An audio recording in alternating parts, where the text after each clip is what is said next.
This meeting is being recorded. Excellent. Oh, thank you, Judith.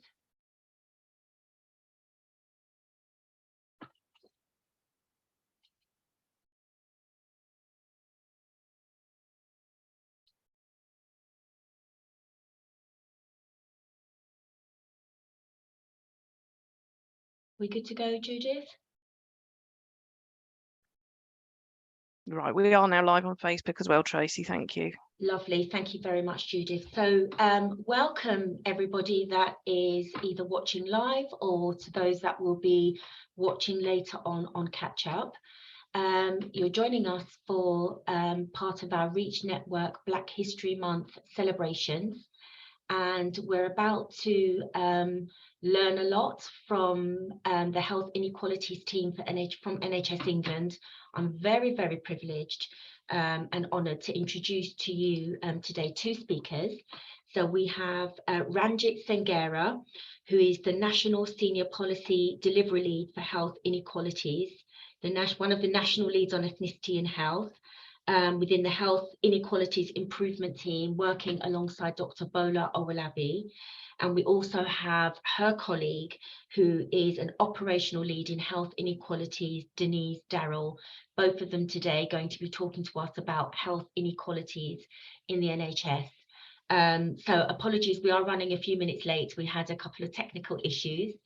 So I am delighted to hand the floor to Ranjit Senghera. Over to you, Ranjit. Thank you.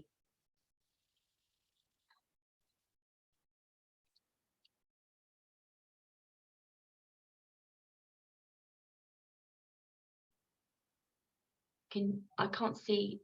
Have they dropped off?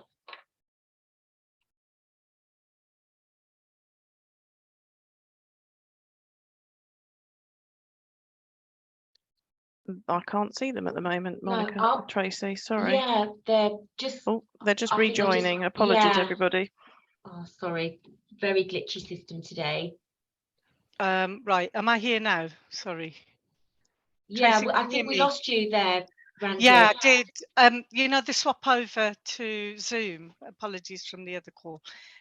Can you hear me now? And I'll get started. So yes, make up we've time got you. for you. No problem. You're ready to go, Ranjit, when you are. Lovely. Thank you, Tracy. A really warm welcome to everybody, and thank you to Tracy for this invitation. I'm Ranjit Senghera, one of the senior policy delivery leads. I'll be doing the slide deck. I wanted to give you a national overview of what we're doing in the healthcare inequalities improvement programme, but also give you a sense of what's happening nationally, but what's happening in the region. So it'd be really good for Denise will actually give you a context of what's happening in the East of England region and how she's working with the different ICBs.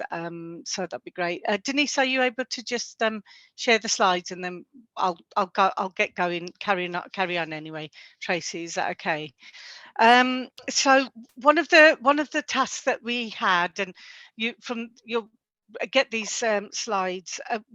The topic was very much of part of Black History Month is time for change, action, not words.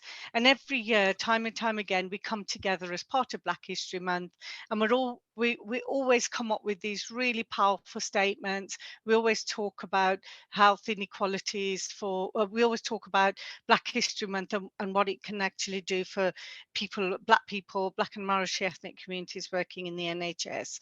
And I think that the angle I'm going to look at today is, what's happening for our staff, from a Black perspective in terms of our health, our wellness, and how does the healthcare inequalities improvement work? How does it impact on me? How does it impact on you? And how does it impact us on us working across the NHS? Next slide, please. So I'm going to split my slide deck in a few different areas. I'm going to look at why it matters. So what is happening? What are some of the key public health messages in terms of when we talk about Black health and wellness? my understanding, and I have the ethnicity lead, and everything I read about, I keep thinking that, look, you know, if we do not tackle this issue now, this is actually making us, as Black people working in the NHS, it's making us sick. It's killing us. We are part of the NHS, but we are also part of our community, and we need to take some, we need to work with our organisations, be that integrated care boards, integrated care systems, our provider trusts. So Adam Brooks as an organisation, how are they looking after you, and why are they, and how are they taking action, uh, rather than just lots of warm words on a strategy and an action plan? What are they doing to help you? And that's very much the theme of Black History Month this year. And then really thinking about some highlights from our National Healthcare Inequalities programme that I would like people to take away, to actually say, actually, this is what Ranjit was talking about in October. This is what Trace is really leading on. This is what Denise is actually doing, and this is what it means to my work. So really believe that. And I think one of the things I always hear is, oh, healthcare inequalities. Well, isn't that something commissioning function do? No. If you are part of the NHS, then you have a duty and responsibility to take concerted action now around healthcare inequalities, but not just for you working in the system, but also we live in communities. We live in communities where this matters. We live in communities where we want to make a difference. I'm going to touch on a little bit about my story and the journey. You know, I faced racism in the NHS, even as a senior leader, how the organisation didn't give me the support that I wanted, but actually the learning I put into that support. And then I'm going to pass over to Denise, and Denise is going to tell you about all the fabulous work that she and her team are leading on in the region in east of England. Next slide, please. So I just pulled some facts and figures for you from, and one of the teams that we work closely with, and I manage the contract, is the Race and Health Observatory. So I used to previously work with Habib Naqvi, and Habib really gets this agenda. And what his argument is for too long, we have sat on the fence. We have, as an NHS, thought, well, you know, we'll think about it tomorrow. It's things that, you know, we just can't do something about. And what we are saying is these are public health issues. You know, racism, social determinant are now seen as social determinants. We should be doing something. And if you look at the slide which is the infographic, which ethnic inequalities in health, it talks about statistics, the stark statistics that are impacting on the health and well-being of our population. And each of those statistics are a statistic that we do not want to, we want to eradicate, we want to challenge, we want to do something about. And COVID, it was interesting because I think many of us were at the Marmont launch of the 10-year RON report back in February 2020, which didn't have a focus around ethnic inequalities. And suddenly we go into the next month into a global pandemic, and guess which of the communities that are most adversely impacted? Black and minority ethnic communities, both in terms of staff and people working on the front line, and also people from our communities, and they continue to be impacted. So when we talk to the COVID inequalities team, we can see the stark difference, that the gap is actually widening, where people from Black African Caribbean communities accessing COVID vaccination and versus other communities, you can see the gap is actually widening. And that's a lot of, and so the question for me is, what are we doing as an NHS to take action to engage with those communities? We know the issues, we know the impact, we know the adverse and disproportionate impact, but what are we doing? What are we doing through our systems? What are we doing through our primary care networks to bring those to actually engage with communities? So I'm part of a campaign that's working through the Caribbean and African Health Network and other organisations up and down the country that are actually going in reach into the communities, into the faith-based churches, communities, walking on the streets, getting people mobilized to get their vaccination done. Apologies. So those things are ongoing as we speak, but there's more that our communities need. There's more that we need to be doing on that issue. Can I go on to the next slide? And I've just, sorry, my visibility, my vision is quite poor, so I've put this slide on and a little bit bigger for you to actually see some of the statistics. And the reason why this will matter is that everything I'm going to talk to you about in terms of the healthcare inequalities improvement programme, we've got every driver through the core 20 plus, the 5 strategic priorities of the programme, to cut all of their data against ethnicity and deprivation. It's been a tall order, but we are actually saying if you compare if you want to get it right for 2 groups that have been disproportionately impacted by a global and national pandemic, it's looking at the ethnicity coding, ethnicity collection, data quality issues.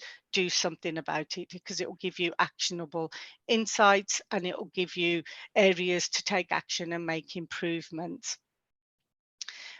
The same can be said about the data for deprivation. We know that the most people living in the most deprived areas have the poorer outcomes, and there'll be statistics on that as well. But certainly some of the data that you have here, please use this because actually it's really stark. So the 24% of all deaths in England and Wales was caused by cardiovascular disease in Black and minority ethnic groups.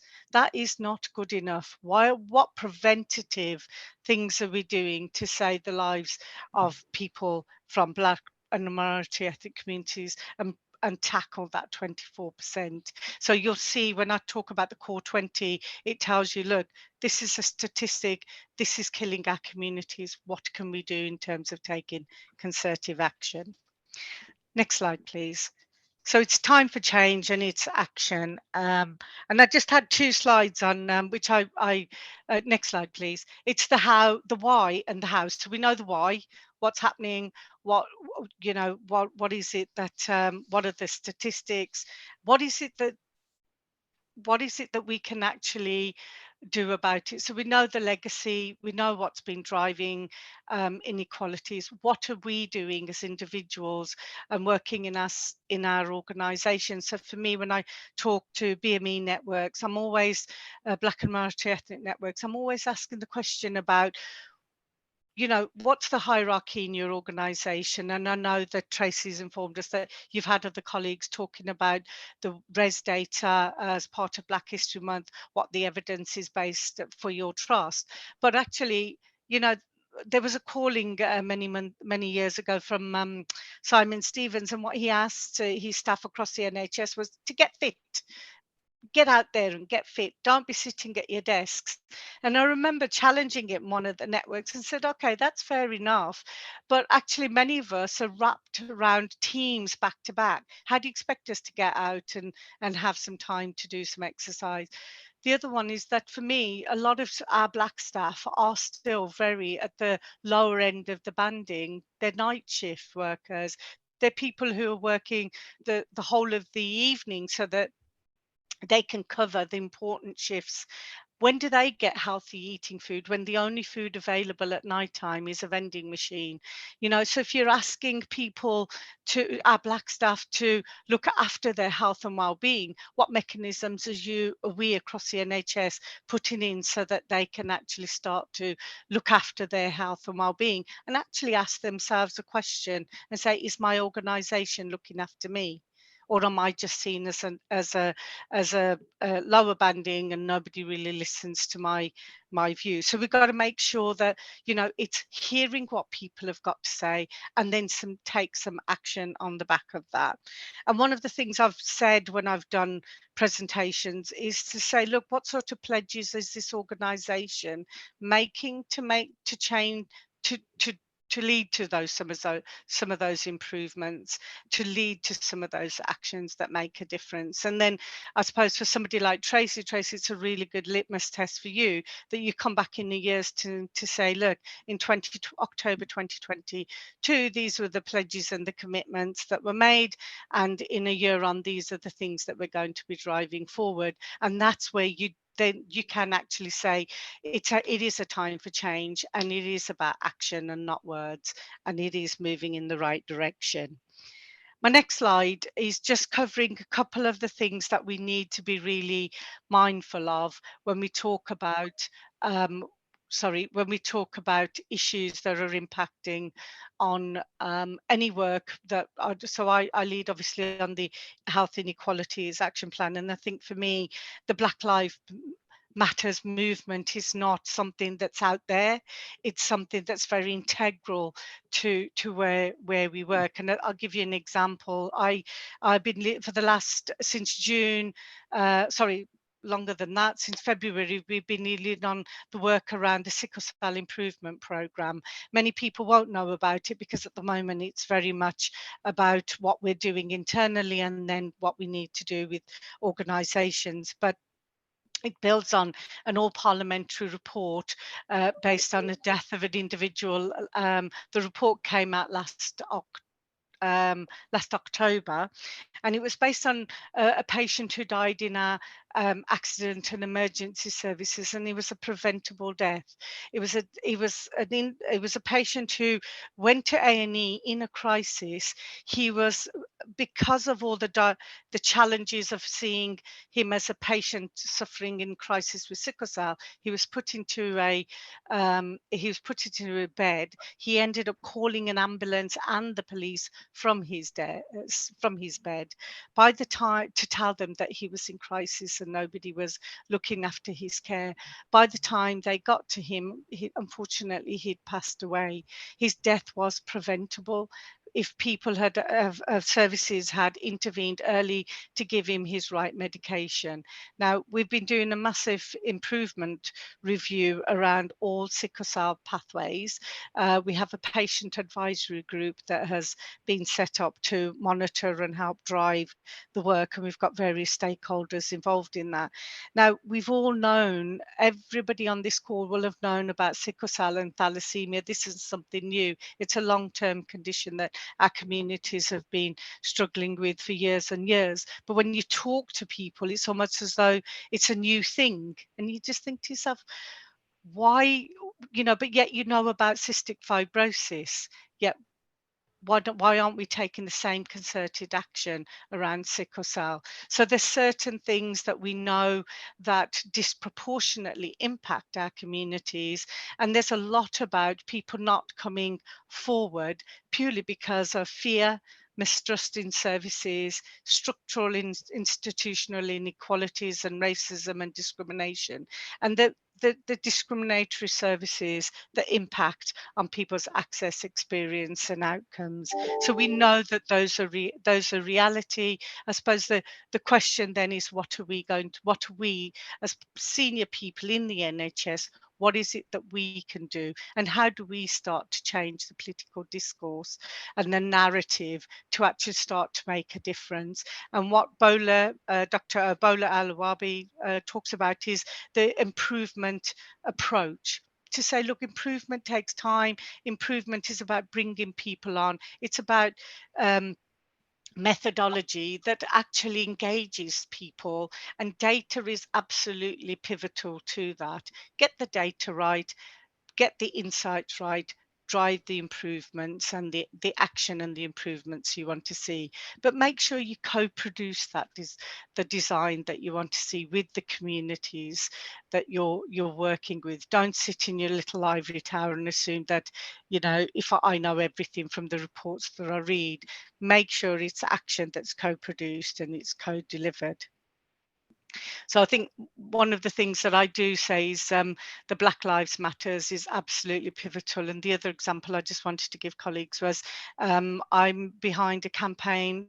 So I met with Patrick Vernon the other week, and people know about the Windrush fiasco. We know that those families have still haven't received a lot of the compensation that the Home Office and the government has been offering. So the issue we were driving was very much because it's also World Mental Health Day, and the impact that not getting that compensation, going through the whole issues about getting proper naturalization and getting their citizenship that the Windrush generation has been suffering from. So it's gone from what was supposed to have been a celebration of the Windrush celebration to a real national fiasco. And when we were talking to some of the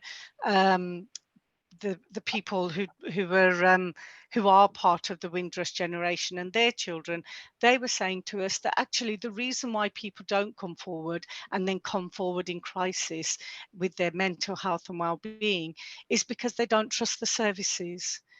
They don't trust the fact that a COVID vaccination is going to save their lives, because they don't trust the services. It's because of the way in which they have seen their grandfathers, their parents, they themselves being treated as lesser citizens in this country. Is a massive barrier of mistrust of why people don't come, and that's where that gap is getting wider and wider. And it is our role to act as staff, as people working in the NHS and engaging with communities in the community, to voluntary sector organisations and faith-based groups, to work with them to actually drive that action, to engage with people, to tell them that actually the COVID vaccination will save their lives, and work with them to actually understand where they are, where their lived experiences are, and actually bring them on board. So I just thought I'd throw that example in, because I think when we're working with communities, what happens is we forget that we've got to actually, we do good in reach if we work on their lived experiences, not where we are. And that really matters to how effective engagement takes place. So next slide is very much, the next couple of slides is very much just going to set the context for the programme that myself and Denise are involved in, and really just setting the context of, yes, or everything we've talked about in terms of the concerted, moving it from words to actions, is the meaningful action that we're driving through this programme as we speak. So the vision is very much about exceptional quality healthcare for all through equitable access, excellent experiences and optimal outcomes. And when we talk about healthcare for all, we have the new vision and operating guidance that's out for NHS England, and for the wider NHS in the new Health and Care Bill, Health and Care Act legislation, which says, look, we've all got to get ready for the new architecture of NHS and the NHS England going forward under the new legislation. But actually, we've got to make sure within that, the core golden thread for healthcare for all is making sure that we don't just pick and choose who healthcare good quality is for and who it isn't. So it's making sure that equitable access is meaningful, so people who are rough sleeper homeless also have equitable access. People from all communities have excellent experiences. We know that that is not the case at the moment. There's a disproportionate impact on which communities report higher and which communities just don't report their experiences at all. And the optimal outcomes, that actually, what is this leading? Is this leading to a reduction in the statistics around ethnic inequalities that I identified for you earlier?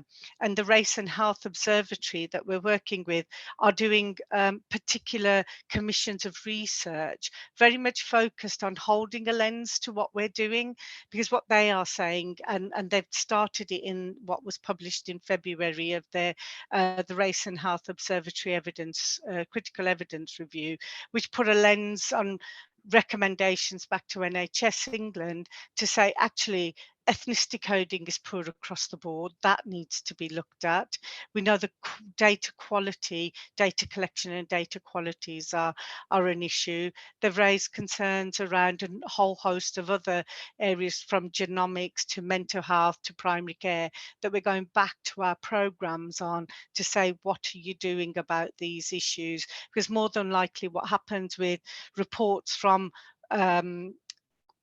organizations and think tanks is that they sit on the shelf. We know that we need to do something about it, and action never happens. So what I've been leading on across the organization is saying, okay, RHO gave you these recommendations. How are you as a program taking those forward, and how does that cascade down and bottom up, and how is that leading to optimal outcomes? Next slide. I'll skip over the two that I've got, but I think what we're always absolutely clear on is that the critical drivers from the COVID era hasn't gone away, in terms of, we know that what we're trying to what we know that the learning from COVID is still with us, and we need to actually continue to drive that, enable our programs to drive harder and drive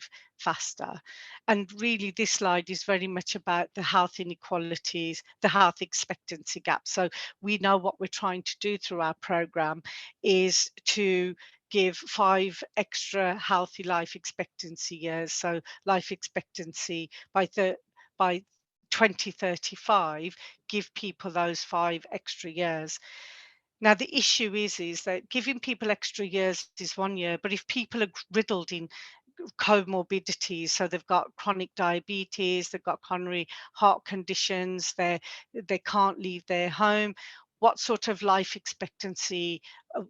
We could give them those extra years, but how healthy are they in those extra years? And that's the challenge for us. We know that there's the gap for women in the most deprived areas is increasing. We know that that was reported in Marmont's report.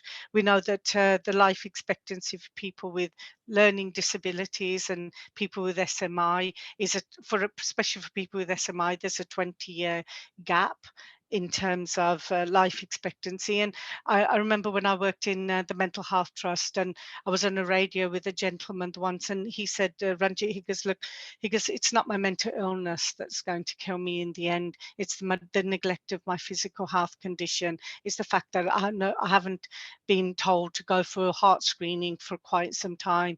You know, it's these physical conditions that are going to make a difference. So one of the interventions we are proposing is very much about making sure that the physical health checks for people with learning disabilities and people with serious mental illness are done on an annual basis, and they're not just done as a tick box exercise. They're actually done effectively, so that they actually matter to that person, that actually they help that individual to have better life expectancy, but also healthy life expectancy. So in the extra time that they have, their diabetes is managed, their coronary heart disease is managed, their respiratory conditions are picked up.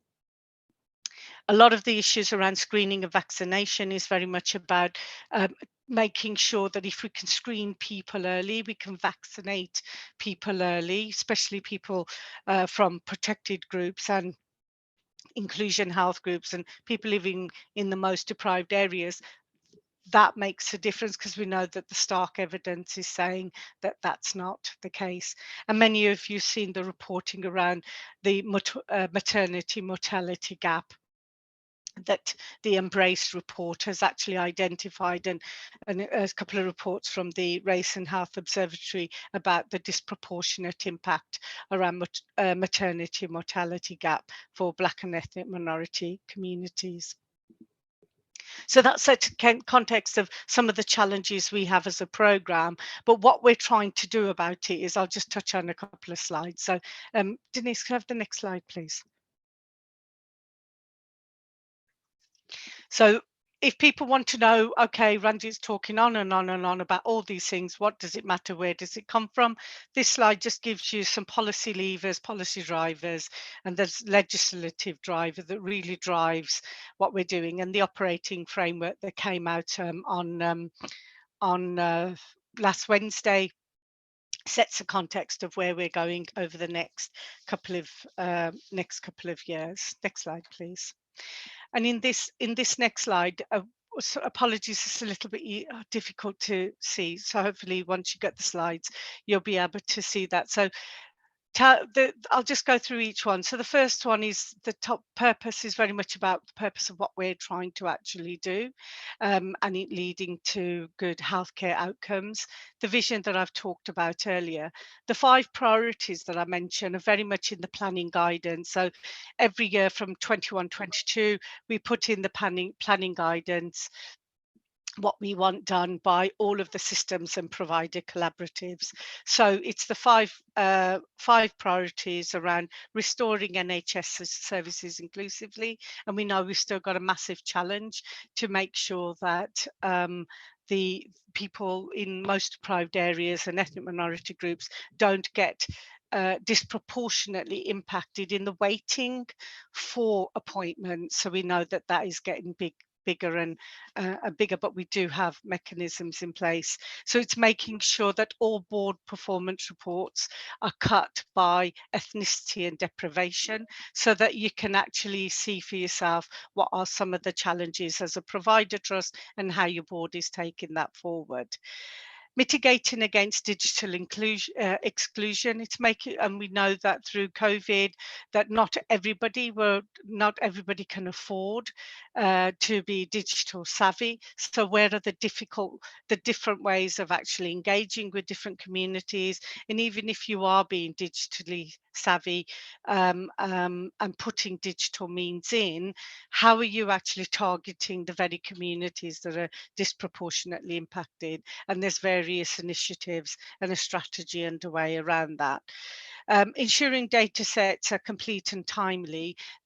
This priority is very much about making sure that ethnicity collection and the data quality of ethnicity monitoring is very much standardized, and making sure that primary care, accident and emergency, and community services, they're all making sure that their data is collected appropriately. And we noticed that some trusts do data collection on ethnicity coding better than others, but we want to make sure that that happens across the board.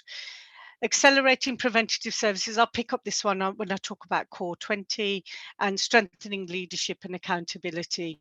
And one of the things that we've got to understand is that one of the dictates that we put out, or the actions in the phase 3 8 urgent actions, this was a call to action that we made in 2020, August 2020. It was called the phase 3 8 urgent actions, and action 6 of those 8 actions was very much around strengthening leadership and accountability. And the question for providers was that each provider should nominate, a provider trust should nominate an exec lead for health inequalities. And we want to make sure that those health inequality leads are linking into the ICB health inequality leads, and also linking into colleagues like Denise, who work in one of the 7 regions, to make sure that they are being supported by any support tools we are developing and the regions are developing for those people. I'll tell you a little bit more about Core 20 in my next slide, but these are some of the strategic levers underneath that we're driving those 5 priorities on. So it's really hardwiring the healthcare inequalities improvement programme. It's not then personality driven. It's very much about leaving a legacy that really drives the type of change that we want to see. So next slide, please. So the Core 20 plus that is on this slide is very much about, and it's quite an easy one, because actually one thing I notice about health health inequalities is people always say it's in the too difficult to do box. And what this slide and what this approach actually advocates is if you do anything on tackling health inequalities, is look at the core 20 in your local area. And if you go away and do anything today, look at the core 20. So we've got some areas, some regions have got large geographies where the core 20 is huge across a big geography. In others, your deprivation, your core 20 could be within a coastal, a rural area. So you'll have inequalities within inequalities. So in the east of England, we know there's geographies are very different. So Clacton is a classic example of a very deprived area, but if you look at it across a region, it's quite affluent. If you start to then drill down, you can see the pockets of deprivation that exist and the large geographies of deprivation that exist across east of England. So it's saying take that approach in terms of core 20, and then the plus 5 is very much about, well, okay, by taking your population health data, what are the key things that what is that data telling you about the population in your area and where you really need to do a drill down, and then you can actually decide that those are the areas that you want to focus on. So in your area it may be homeless people, gypsy Roma traveller, vulnerable migrant communities, or it can be people with learning disabilities. And now in the BSOL area, the Birmingham and Solihull area, for them, when they looked at their population data, diabetes was a high prevalence across all groups, people in deprived areas and protected groups. So they focused their plus was very much about diabetes. And then the 5 indicators that you have here, or the 6 indicators now, are very much about the 6 clinical areas of healthcare inequalities that we want you to focus on, and they're very much indicators that have come out of the long-term plan. So if you read the long-term plan chapter 2, in the health inequality section, there is a whole section that makes reference to maternity continuity of carer. It talks about it talks about cancer diagnosis, cancer late diagnosis. It talks about SMI annual health checks. It talks about chronic respiratory disease and hypertension case finding around CVD prevention. So it talks about each of these indicators, and it says that you need to if you do anything well over the next couple of years, it's drilling down to these 5 areas and start to take some concerted action. And we've been funding various initiatives across our ICBs, ICSs, to do some concerted work around core 20, which Denise will be able to tell you a little bit more about. I'm just conscious of time and I don't want to cut into Denise's time. So what I'm going to do is probably end there and pass over to Denise. Denise, would that be okay? Because obviously if I go into more detail, it'll cut into your time. Is that okay? Thank you very much, Ranjit, for that amazing oversight into sort of the picture on NHS inequalities, health inequalities, now, and what's going on in the region. I won't waste any more time. I'll hand straight over to you, Denise. Thank you very, very much. You're very, very welcome. Thank you, Tracy. Can everybody hear me? Yeah. Great. Okay. I'm going to share my screen. I am going to keep it really brief because it'd be nice to maybe have a bit more sort of interaction. So I'm going to whiz through some of these slides. I can't see you, so please holler. Can you see my slides? Yeah, you can. Okay. All right. So I'm going to whiz through these really quickly. So my name's Denise Darrell. As Tracy said, I'm the Health Inequalities Operational Lead for the region. I also was the chair of our East of England Staff Race Equality Network. I've recently stepped down, so we've got some new co-chairs who'll be picking up the mantle shortly. Just a little bit about me. This is my mum and dad. It's my favourite picture of them. It's takes pride of place in my living room. As you can see from the flag, my mum and dad are from Guyana, which is in South America. This picture's from the 1940s.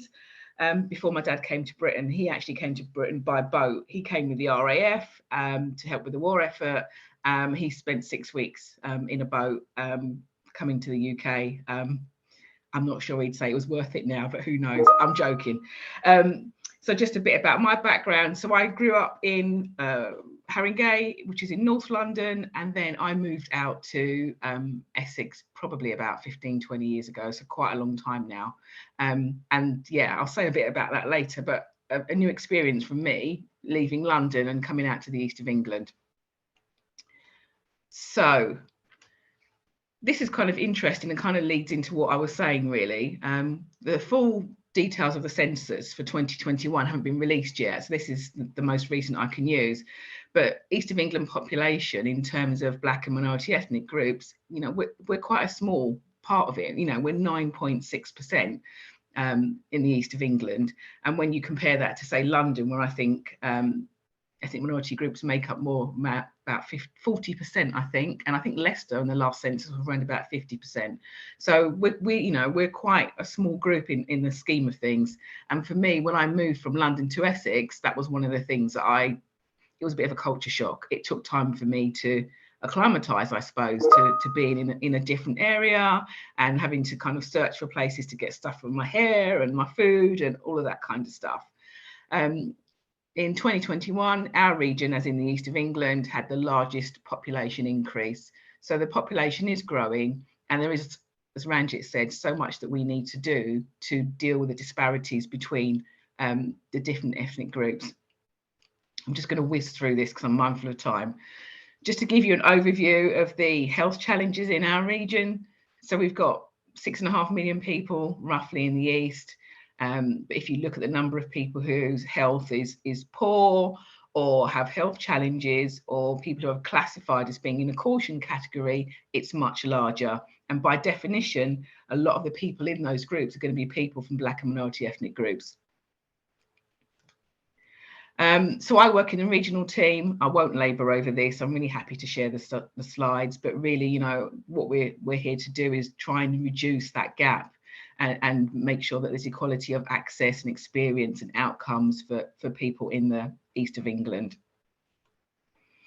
So we've got a regional vision, and that's, as Ranjit was saying, it's about extending people's life, but you want to make sure that the life that they have, the extra life that they live, is a healthy one. And so for us, our work is all around, as you can see in the boxes here, it's about reducing that inequality gap from birth right through to end of life. I won't again go into great detail, but there's some of the things that we do. So Ranjit mentioned a core 20+5. We work with all of the ICSs in the East. We meet with the SROs who are responsible for health inequalities. We have a regional health inequalities working group. We help to facilitate networking and collaboration and sharing best practice, all of those things that you would expect, which is very much led by Ranjit and the national team that we do on a regional level. Just a quick thing here. I mean, I've got this for all the different systems, but I won't go through them all. So, you know, in your patch in Cambridge and Peterborough, I think there's something like 950,000 people who live in C&P. 112,000 of those are in the bottom IMD quintile. So 112,000 people are those who live in the most deprived areas. And what the figures tell us is that we can see where the deprivation and inequalities exist. So for C&P, it's very much in the north. So we're talking the Peterborough area and Fenland area, and then the kind of more affluent areas, the Cambridgeshire and Ely, much less deprivation exists. So we know where we need to focus our efforts and resources. I won't go through them all, really happy to share, but I've got similar ones for the other ICSs in our region. BLMK is probably the most diverse in terms of Black and minority ethnic communities. They've got a smaller population, but like all of the ICSs in our region, they are really challenged. And you're looking at, you know, from this slide here, 10-year, you know, life expectancy gap between the most and the least deprived. So we have a lot of work to do. I'm probably not going to go too further. I'm just going to end on this one. This one's really key for me, and it's less about SNE, but more about the image on the right. So when you're talking about health inequalities and it's affecting our communities, if you look at the bottom, the healthcare bit is 20%. So what we can do in terms of healthcare and making a difference to inequalities is 20%. The majority of it comes from the rest of it. Our health behaviours, our eating, our drinking, our activities. 10% is our physical environment. 40% is everything else. It's where you live, your education, your communities, what kind of work you do, if you work. All of those things impact our health. So for me, our work is not just about health. It's about engaging everybody in all the communities to make sure that we can really tackle those inequalities. I'm going to stop speaking now, and I'm going to stop sharing my screen, but I'm really happy to share my slides. Tracy, I'll hand back to you if that's okay. Thank you very much, Denise and Ranjit, for your wonderful insight into just what's going on. And it's clear that there is still a significant amount of work to do. I don't know if we've got many comments in the chat to actually bring up, but I've certainly got a couple of things to sort of ask both of you, really. So first and foremost, I really loved your photo, Denise. It resonated a lot with me because I've got photos like that of my nan and granddad. I'm third generation Windrush from St. Lucia in Jamaica. And so I get it. So that picture just warmed my heart. You know, it's lovely. And that's really important. But I just wanted to pick up on something that Ranjit said actually about the negative legacy, and particularly around COVID and what happened there, and the difficulty, obviously, that the BME, particularly Black African, all BME communities actually, but to varying degrees. But I just wanted to understand from both of you actually what your views were on how we tackle that, because for me, I did a lot of work in the organisation to support staff in making the right decisions. But actually, we've got an awful lot of negative legacy to overcome, because we've got things like Tuskegee and what happened there. And like you say, with the access of information, there is so much information out there. A lot of it is half-truths or facts mixed with myth. And that, I think, poses a real significant issue. So if I could just hear from both of you on that first, as to what you think as a trust we can be doing, should be doing, and how we turn around this negative legacy. Yeah. Thank you. No, that's really helpful. I'll say a few words and then hand over to Denise. I think we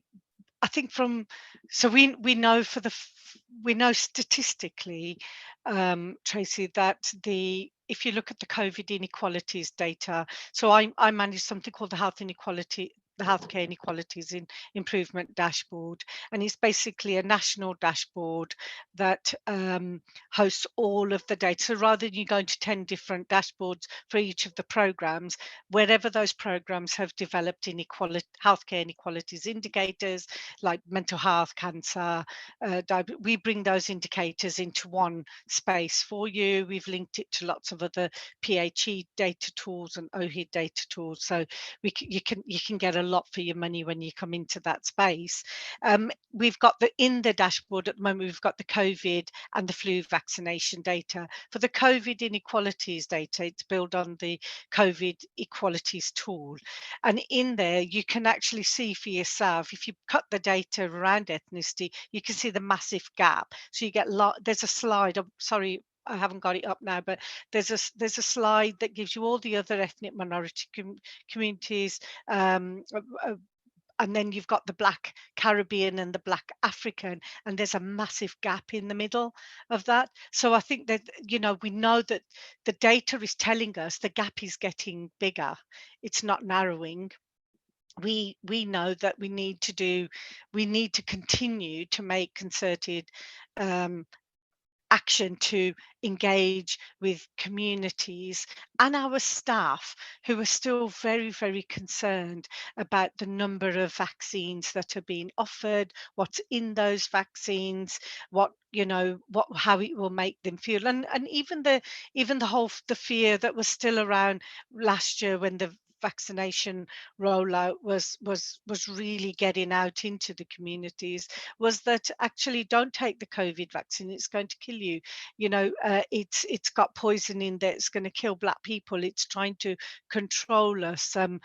All of those fears, and that's why I think I have thrown in sickle cell and Windrush, because they do matter, because people are looking at how people with sickle cell, which is a long-term blood condition, how people are being treated. People are in the community looking about how people from the Windrush generation and subsequent generations are being treated. And people are saying, do you know what? I don't trust the NHS. I don't trust anybody. And that is not just a community issue. That is coming from our Black staff in the NHS who are very fearful of saying anything, because somehow there'll be people will victimize them because they've got a view. What we've got to do is embrace people's opinions, but actually try to explain to them that they are the risks that are involved of them not being vaccinated. We're going into winter, the winter pressures. We know COVID is already on the increase amongst our communities. What we don't want to get to February, Tracy, is we've not taken or continued to engage with our communities on that, the sheer fact that COVID hasn't disappeared. It is still prevalent in our communities. We need to get extra protection, both in flu and the COVID vaccination. So if you haven't had your first vaccination, your system is going to be more susceptible to you going straight to ICU than actually having that buffer. These aren't scare stories. This is about the managing the risks and keeping people alive. So I think we've all got a role and responsibility to provide that education and the challenges to where people are with their issues and concerns, and try to actually talk people through that. But also, I mean, there's like I said, the Caribbean African Health Network, Rudy Page in London. We're working with massive network of the Chief Nurse Officer has a BME nursing network, and they have been doing, they're out there every weekend in the community, doing the jabs, doing the outreach, doing the work. That actually, credit to them, they are meeting people all the time. I think we ourselves as policy people and managers, we also have a duty and responsibility. Go along on the weekend to your local church or your local community centre or anything that's happening in the community. Like we've got Diwali coming up.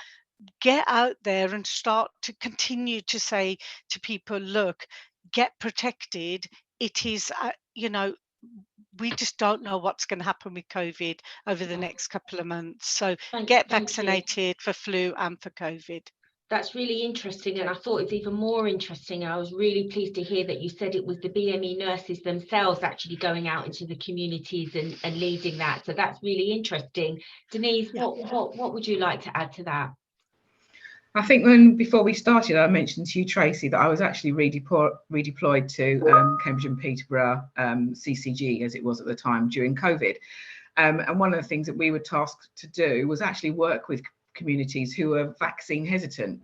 And one of the things for me that was a good thing that came out of COVID was that when I worked at CMP, we went into the community, we went to an African community, and we said, okay, we understand and we recognise that you have concerns and they are valid. You're allowed to have concerns. We want to talk to you and we want to hear what your concerns are, and we'll bring a coalition along and we'll answer your questions. And they said, okay, we're a West African community. We're not one big group. We're West African. We'd like a West African clinician. So we found a West African clinician. And that level of targeting, I think, didn't really happen before COVID. We were just one big lump, one homogenous group. And COVID really made us nail down and go, okay, this is a Muslim female community. This is a West African community. This is a Windrush community. We did all of those. And for me, that was key. But there's something about being understood and listened to and not being forced. We were very clear that we're not forcing anybody to have the vaccination. We wanted to answer the questions and encourage people to do so and deal with some of the concerns that they had. So being validated, and I think that's something we face as a Black community in all areas of life. You feel constantly invalidated. Us doing that, I think, made a big difference. But there's no doubt that we were really negatively impacted by COVID. And for me, that comes back to the whole health inequalities as well, because we've got that inequality everywhere.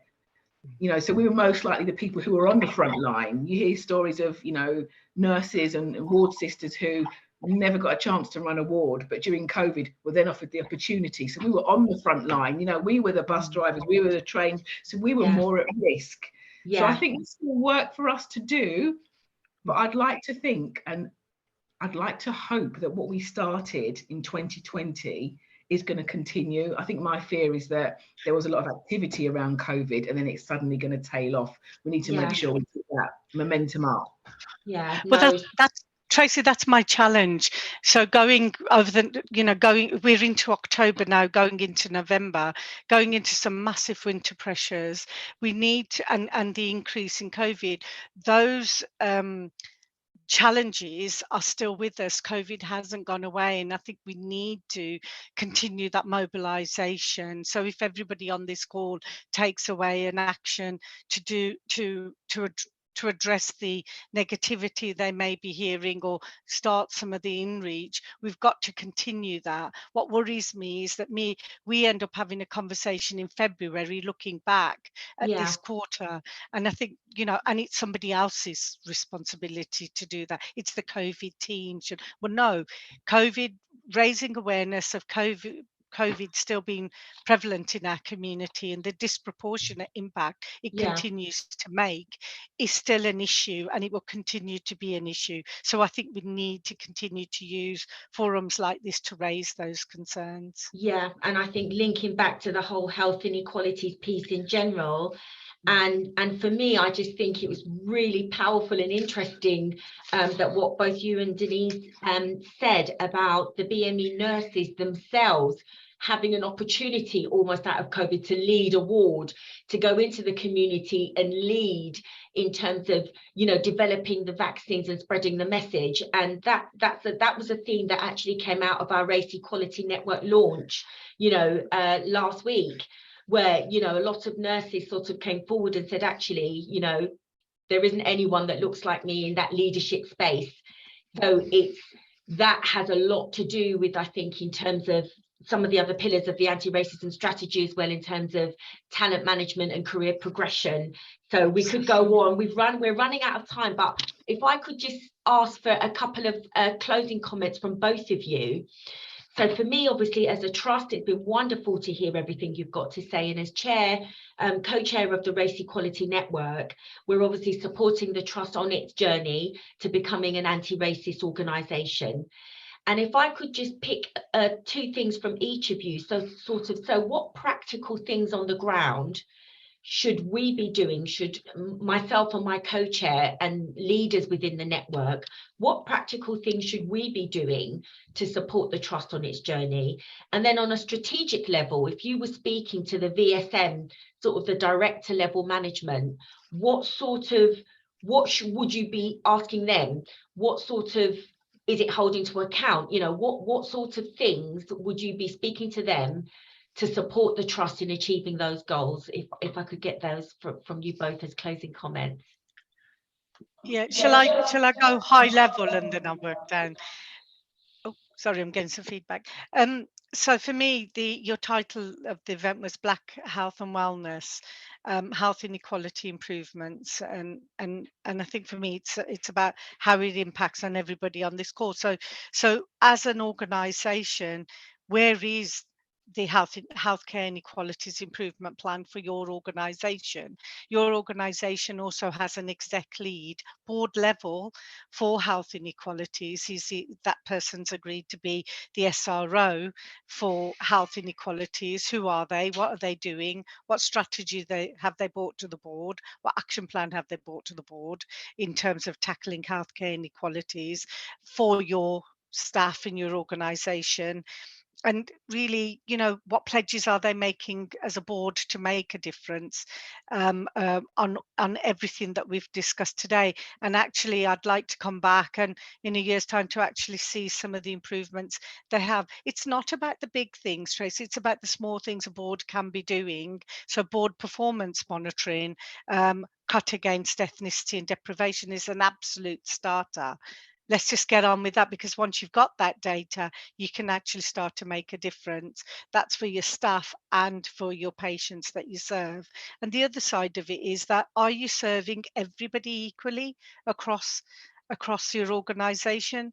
And it'd be good to get some feedback from your staff who are in the night shift to say, actually, I was looked after. My health as a Black nurse doing the night shift did make a difference, and I was looked after. Those are the things I'd like to see the organisation really driving. It's not a top down, it's a bottom up approach. Lovely. Thank you so much, Ranjit. So useful. And Oh, sorry, you're on mute, Tracy. oh, can you hear me now? Yeah. I can hear you. So just again, thank you very much for that wonderful insight, Ranjit. And Denise, so from a network perspective, and if you were speaking to the senior leadership, what would you say to them? So for me, the key things are decision making and representation. They, for me, are key. We need to be involved. We need to be in the room. If you're an exec director or anybody and you're in a meeting, have a look around the table.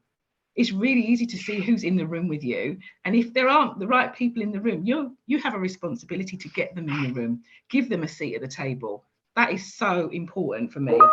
Representation at all levels. And it's not just the senior leaders. We're very hierarchical in the NHS. We're very high up on grades. But actually, if you have somebody in your team, in your directorate, who can give something of value, who's got an experience or advice or an idea, embrace that and bring them to the table, help you spread the message and talk to people. So representation and decision making. And then the last thing for me would be the culture. What you don't want to do is bring people in, a seat at the table, but they still feel that they're alone and they're marginalized. Yeah, I completely understand you. Very, very relevant. I just wanted to read a couple of comments from the chat. So Monica Jacko, who is our lead for EDI here and who both of you may know, has just put a couple of comments in. So I just wanted to read those out before we go. So obviously, Ranjit, you'd asked about who various people were in the organisation that was picking up on pledges, action plans, on the healthy inequalities piece. And some of that I can't speak to or directly answer, but I think Monica's got some answers here. So she said that I think Kevin Fenton, Director of Public Health, as said on the trust, is based on three things. Okay, yeah, truth, consistency over time. Thank you, Monica. Absolutely. And Monica's also thanked you both for your lovely presentations today. And Monica, again, just commenting that diverse voices in the room is very, very important. And I can speak to that with immediate, presence, in that before chairing this session, I was at a meeting with Roland Sinker, the chief exec, and leaders from our Cambridge Global Health Partners, and actually I said exactly the same thing. Diversity in the decision making. There are some wonderful opportunities happening at Addenbrooke's Hospital, but the right people, I just think, perhaps not in the room in all instances. But we are doing an incredible amount. We've had a lot of support, it's really important to say, from our leadership and support from ACT in terms of delivering this programme of events that we're bringing for Black History Month, supporting the Race Equality Network launch. We've been really, really honoured actually to have so much support for the work that we're doing. But as you both, I think, have clearly stated, there's a long way to go. There's still a long way to go. Tracy, I've answered the question that Monica put in, and it's good to see Monica again. So Ashley Shaw is your medical director, so he's the exec lead for health inequalities.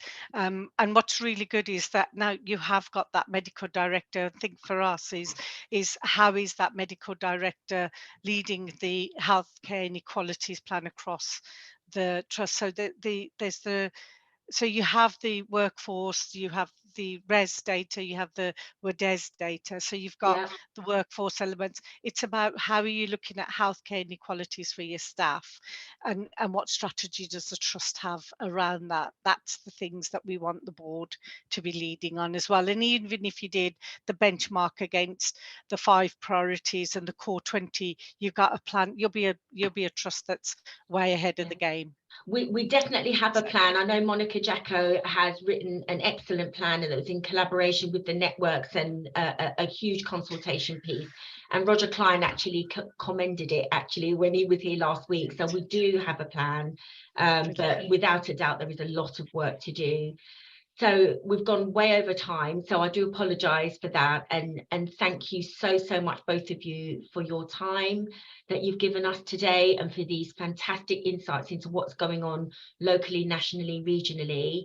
Please, Ranjit and Denise, if you could send me your slides, and we will make sure that those are well distributed across the organisation. And I will definitely be coming back to both of you to pick up the discussion offline in, you know, perhaps particular areas of focus that we'd like to run by you. So thank you so much. Thank you, both of you. Enjoy the rest of the day. Thank you. Thank you. Bye-bye. Bye.